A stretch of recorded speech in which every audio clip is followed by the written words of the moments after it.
कथा की विधि क्या है, विधि से सुनेंगे तो ही फायदा है, ऐसे नहीं। पहले सुन लीजिए नियम क्या है। दैवज्ञम तू समाहू मुहूर्तम पृच्छति यतनता विवाहे यादृशम वित्तम तादृशम परिकल्पयेत। पहले मुहूर्त शोधन कराना चाहिए। विवाहे यादृशम वित्तम, और जितना धन बेटी के विवाह में खर्च होता है उतना ही भागवत के लिए संकल्प करना चाहिए। भागवत और बेटी का विवाह बराबर है। गोविंद सिंह सुन लीजिए, इसमें लिखा है, ये नहीं कि भागवत ऐसे ही हो जाएगा, बेटी के ब्याह के बराबर मामला है। फिर कथा में कोई विघ्न ना पड़े तो कौन जिम्मेदारी लेगा? कथा विघ्न विनाशाय गणनाथम प्रपूजयेत। गणेश भगवान का नित्य पूजन करना चाहिए। हुआ होगा सवेरे, कल भी हुआ, परसों भी हुआ, चल रहा है। फिर वर्णाद्ययी पंच विप्राणाम कथा भंग निवृत्तये। 5 ब्राह्मणों की जिम्मेदारी करना चाहिए। वो 5 ब्राह्मण यहां भोर में आके माला फेरना चाहिए उनको, तो कोई विघ्न नहीं पड़ती। वो वर्ण ब्राह्मणों की जिम्मेदारी है, तो वो उनको जिम्मेदारी वर्णों को करना चाहिए। और वर्णों की सेवा दक्षिणा यजमान को करना चाहिए।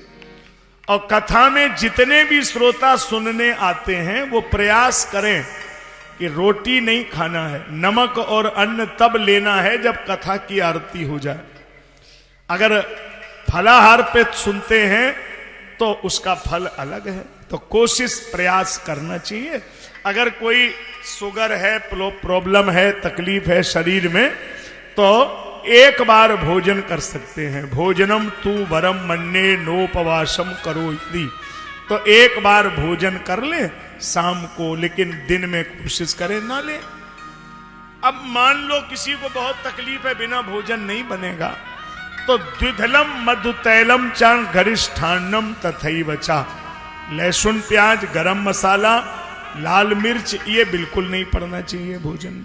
सात्विक भोजन लेना चाहिए उतने दिनों तक। अच्छा, अब यह भी जान लीजिए, कथा कोई सुना दे तो सुन ले। मैं इसमें कोई इस भाव से नहीं कह रहा हूं, किसी के प्रति कोई राग द्वेष का भाव नहीं है हमारा, लेकिन कोई सुना दे सुन ले ऐसा इसमें नहीं लिखा है। जो लोग सुनाते हैं उन्हीं से अगर आप प्रश्न करेंगे कि महात्मा का 6वां अध्याय खोलिए, देखो उसमें क्या लिखा है। विरक्तो वैष्णवो विप्रो वेद शास्त्र विशुद्ध कृत। कथा सुनाने वाला पहली बात ब्राह्मण होना चाहिए, ब्राह्मण होना चाहिए। दूसरी बात वैष्णव होना चाहिए। तीसरी बात विरक्त होना चाहिए। कोई पढ़े कोई सुने इससे कोई प्रयोजन नहीं है, लेकिन व्यासपीठ पर बैठकर उपदेश देने के लिए अधिकार किसी को नहीं है, तो ब्राह्मण दे सकता है।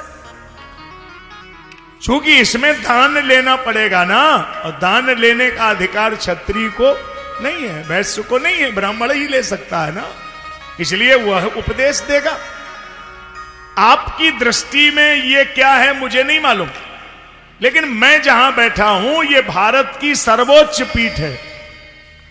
आप ध्यान रखिएगा कि अगर इस पीठ की तुलना आप करना चाहें तो भारत का प्रधानमंत्री राष्ट्रपति भी पंडाल में अगर आ जाए तो वो भी इस पीठ को प्रणाम करके ही नीचे बैठेगा।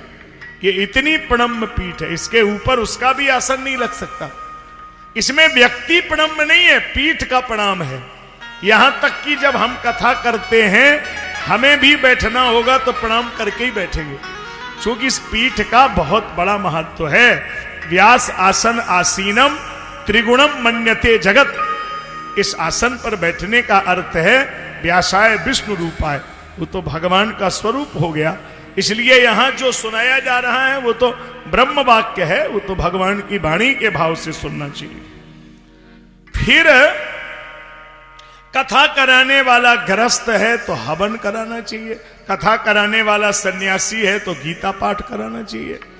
और आचार्य जी जब जाने लगे तो उनको भागवत महापुराण जो ग्रंथ है वो स्वर्ण सिंहासन पे रख के दान करना चाहिए। गौदान, अन्नदान, यथाशक्ति दक्षिणा प्रणाम। और ब्राह्मण के द्वारा जब भी कोई कर्म कराते हैं तो उसका प्रसन्न होना अत्यंत आवश्यक है। चाहे तो पैर छू के प्रसन्न करो, चाहे दक्षिणा देकर, चाहे सेवा करके, लेकिन उसको प्रसन्न करके भेजना ये यजमान की जिम्मेदारी है। किसी भी कार्य में आचार्य प्रसन्न नहीं है तो उस कार्य का कभी फलीभूत नहीं होता। आप भले ही मंडप गड़वाएं, भले ही सत्यनारायण भगवान की कथा करें, लेकिन आचार्य का प्रसन्न होना अनिवार्य है। ये नहीं है कि आप उसको प्रसन्न उस रहे ना रहे साहब, तो वो कार्य कोई आचार्य कोई वो थोड़ी है कि नौकर है उसको कैसे भी कर दो। उसके प्रति भाव रखना चाहिए, तभी तो कार्य की सिद्धि है।